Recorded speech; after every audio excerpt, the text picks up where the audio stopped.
Kita tahu bahawa semua pimpinan kerajaan sebelum ini, termasuk kerajaan pembangkang sebelum ini, mengakui keperluan melaksanakan penyaluran subsidi.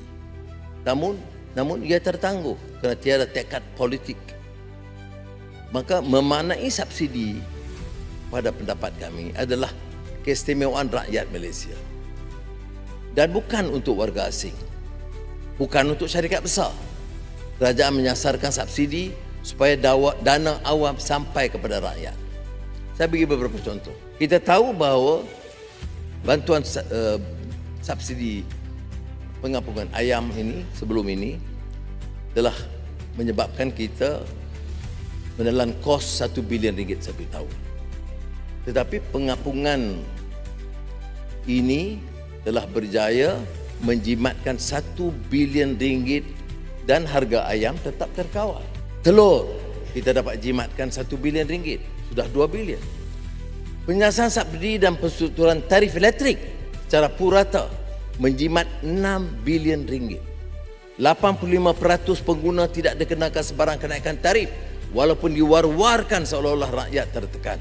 Tetapi yang nyata mereka melihat sendiri tentang nikmat penurunan bil setelah penyasaran subsidi elektrik.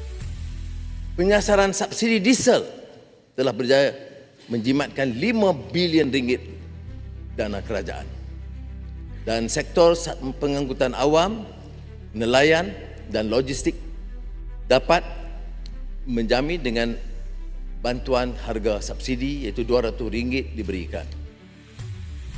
Penyasaran subsidi RON 95 yang amat digeruni dan kempen besar-besaran menentang, tapi setakat ini berjaya menjimatkan 2.5 bilion ringgit wang kerajaan.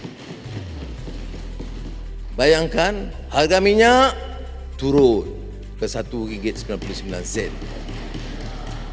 Warga asing bayar.